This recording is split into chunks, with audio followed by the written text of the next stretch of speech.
Citizen TV, the citizen power. We see the lines have been affected and you are here to assess the impact. What has been your assessing so far? Okay, first, it's an unfortunate incident that happened here. We are grateful that nobody was injured. I think that's the most important thing as well. However, yes, GRIDCO's transmission line is a 161 kilovolt transmission line that has been affected. As you can see, the lines or the transmission cable has cut, and that's because the fire was quite intense. So it caused the cable to burn and then ultimately snap. We do not know what caused the fire, at least for now we are not yet aware. But I think ultimately we've done the assessment. A lot of work will start today. The engineers, as you've seen, they've been here since yesterday and they've been here again since this morning. This line is out for now. This is the Achimota Accra Central transmission line. It connects to our bulk supply point at Accra Central. And so currently there is no power going through it because we have to isolate the line and ensure that the work can be done safely. We also need to protect life because, as you see, there are still people around here trying to gather the remains of what they may have lost or what they can salvage. And so to protect life and property, we've had to put out the line. Work will continue. We know that some areas in Accra have been affected as a result of the outage of the line because of the damage brought on by the fire. So we apologize to those without power at this time. The engineers are working, and hopefully by close of day today, they will be restored. So that is the preliminary assessment that we have. So the question people keep asking is that this is a place where residents are not supposed to be. Why have they been allowed to be here and this has happened?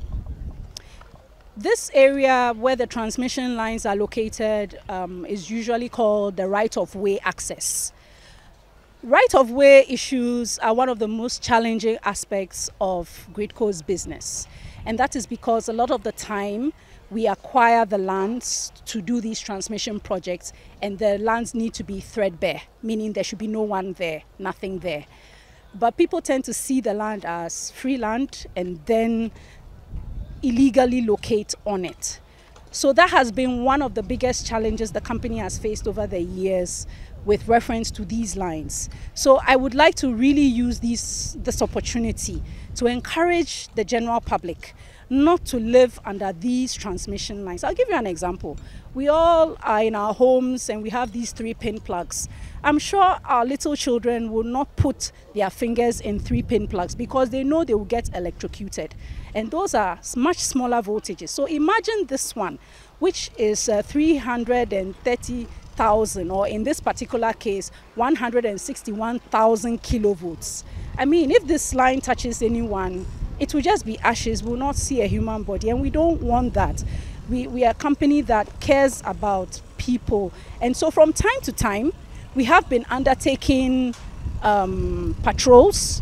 We educate the people in these areas, and we've been doing it. We do it here. We've done it at Fiesta Royale. We've done it in Kumasi, in the western region, because we also have Galamsey activities affecting our transmission lines and towers.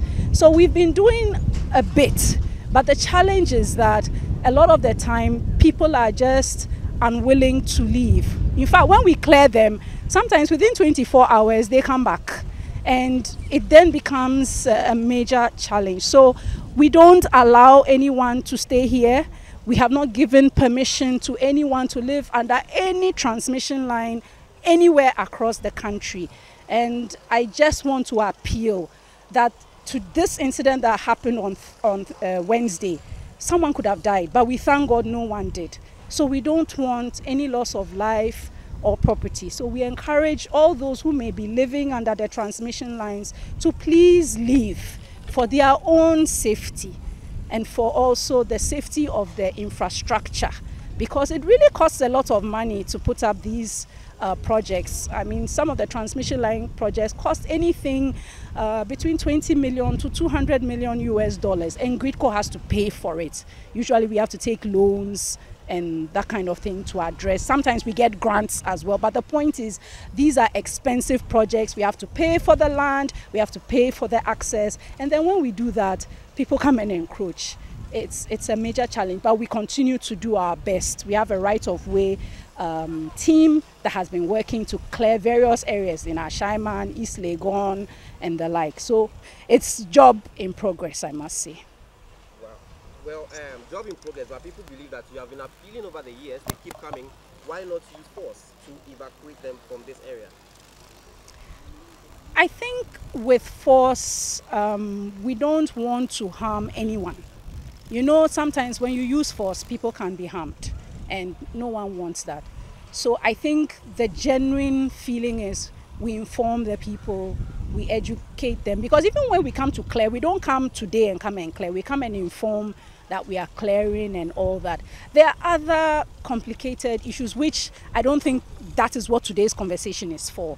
Maybe at an appropriate date we can address those other issues. But I think for now, the main thing is we have challenges here. People are doing welding business, charcoal business, they're selling food, they're doing repairs. It's not ideal, and it's not the kind of quality of life we would want for anyone. So we want to encourage those who live under the transmission lines to begin to make plans to leave so that they are safe.